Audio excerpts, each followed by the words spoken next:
Hello and welcome to Z News. This is your host Akash, and today we have with us former Indian women cricketer Anjum Chopra, who is here to discuss with us India's T20 World Cup performance and the way forward. Anjum, welcome to the show. Thank you so much. Uh, so let's start with the elephant in the room.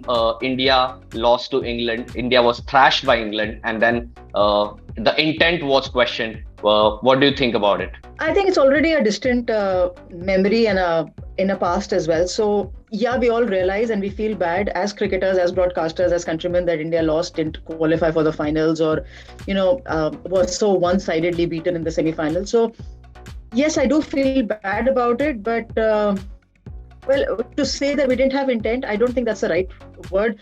It doesn't justify the cricketers' hard work when you say you didn't have intent. I don't think anybody goes into the game to lose a game of cricket or not compete. As I say, that the style of play and the level of skill displayed by the English batters vis-a-vis the Indian batters was two different approaches. I won't say that either or don't have the skills to match each other. It's not that the Indian batters don't have the skill levels to match the English batters. It's just the way the game has been played by them and by us. So that's where obviously the game was won or lost by the either side. So the other countries, what they are doing is they are taking players, they are picking players who have the intent, who wants to play aggressive, and on the other hand, India is trying to do. They are trying to change the mindset of the players. Like Virat Kohli, we know he plays the way he plays, but Rohit Sharma, KL Rahul, we are trying to change. Do you think that's a wrong kind of approach to change the mindset of the players that are playing for like what 10 years, 20 years? I mean, I understand where these words are coming from, which is absolutely fair because we love our team. We want our team to win and do everything right. But it's actually unfair to say that, we're teaching players intent or it's high time the players learn intent. As I say again, intent is probably not the right word. I say the approach needs to have a reworking or a shift of strategy. Intent is again not a right word that I would use. And it's not that you have to teach any batter. The number of matches that KL Rahul had under his belt before getting into the World Cup are obviously not the ideal ones. Not that there wasn't a choice. There was a choice available, but KL Rahul is a class player. Rohit Sharma, Virat Kohli, these players, these names select themselves in the Indian team. If everything had gone according to the hope and the planning, then I'm sure India would have been in the final, and who knows, the story could have been different. But because we were so comprehensively beaten by England, yes, these questions have come about. I think the approach towards playing T20 cricket will obviously change going forward, but it doesn't change overnight. A stroke like what Surya Kumar Yadav plays, a stroke going across towards the off stump, playing it to the deep final.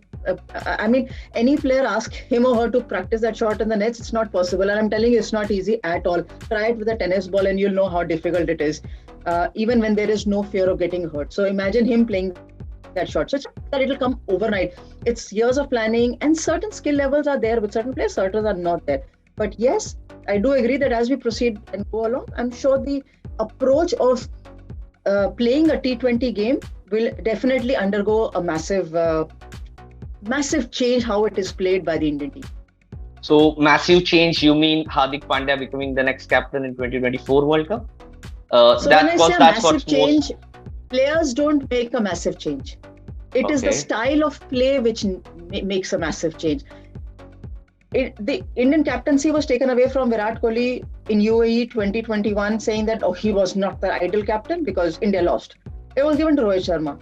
Now Indian team has lost in the semi-final. Now if you take the captaincy away from Rohit Sharma, give it to Hardik Pandya, give it to Rishabh Pant, give it to XYZ, that doesn't really change anything. It's about the style of play which needs to be altered and changed around the way the game is being played by other countries and other professional teams. So it's not about changing captaincy will change everything. It's not a magic wand that you just turn it around and things change. Everything takes time, and as I say, things will need to change because we've obviously been seen as one side which has adopted a very conservative approach, not the approach which is the other teams at a pedestal like a World Cup.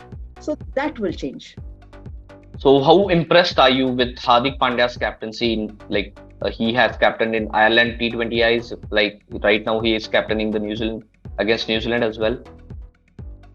Very good record. I think this New Zealand series was his third series where he captained India after Ireland, and I think it was one more series. Was it West Indies or was it? England.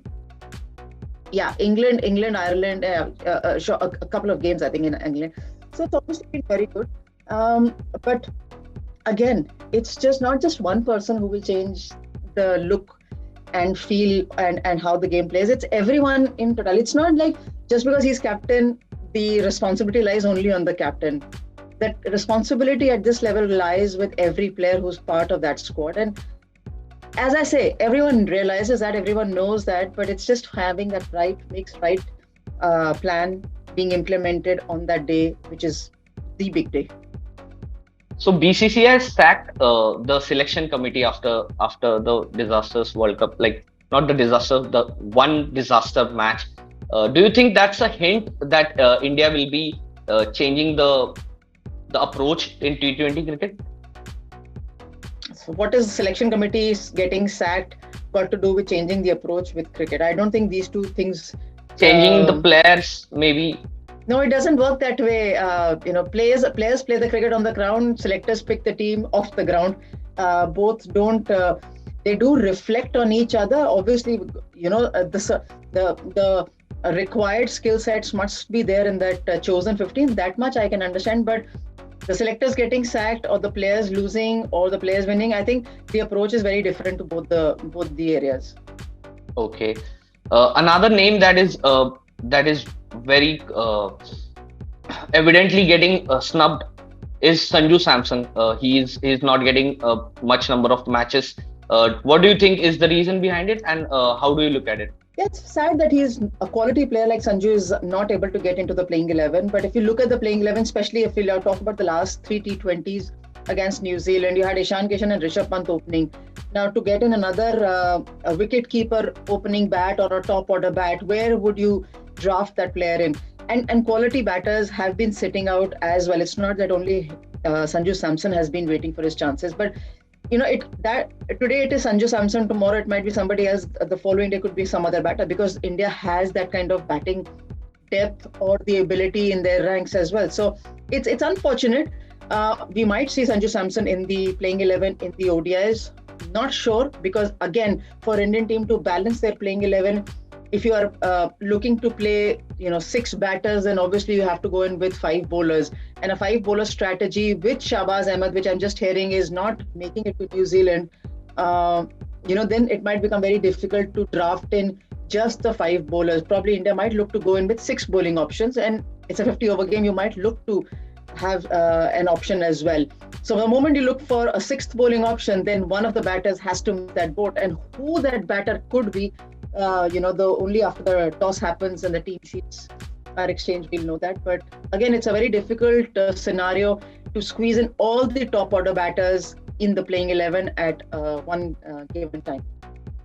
And another question that I had in mind was Rishabh Pant is opening the batting now. How do you look at that? Do you think Rohit Sharma is going to do MS Dhoni and give his place to Rishabh Pant or something like that? So where is MS Dhoni? Where is it? Is it Rishabh Pant? Where is Rohit Sharma? What are we comparing? MS Dhoni gave a chance to Rohit Sharma open the batting. Do you think Rohit Sharma can do the same thing with Rishabh Pant? Is my question basically. No, I don't think we don't see things like these. The things I've seen in a way. As far as all these years that I played cricket, I never saw things like anyone giving another person an opportunity, to hope for the similar sort of a replication of performances. But I think Rishabh is a top order bat. Take nothing away from it. We all know that he's a top order bat. Now, does he bat? Does he open the innings, or does he bat in the top order, or does he bat in the lower middle order? That position has to be decided depending upon his role, his performances, and also keeping in view what the team requires. Although it's not the ideal most scenario, I'm not saying that just make sure that you make place for a player while everything else is just getting shifted around. I'm not saying that, but where Rishabh Pant bats, what is the better position for him to bat and contribute, because he's a player who can adapt and he's a player who has great skill level. So you obviously want to use that kind of a player in the most optimum position which suits the team, and that is how I see this. Okay. And another big decision that BCCI took was equal pay for man and woman. So how happy are you with this decision? It's nice. Obviously, the girls get to have a much better remuneration per match, whatever they play, Test, T20 or ODI. So it's a nice thing. It's a very encouraging move by the BCCI, and I just don't look at it as the present players getting paid a lot. So how would they get benefit? I see this that as a move. It encourages the younger generation or the players who are wanting to take up women's cricket as a sport. Here, there is a complete signal from the cricket board that the young girls could look at women's cricket as a career option, and they should invest time and effort into becoming a good cricketer, because the moment you become a good cricketer, then you have an option of going and playing senior most cricket and higher level of cricket. And now with the women's IPL being announced, hopefully it will happen in 2023. The doors get opened if you are a good player as well, not only for India but even for franchise cricket. So it's a very encouraging sign for the present and for the future generation. Okay, then thank you so much. It was nice talking with you.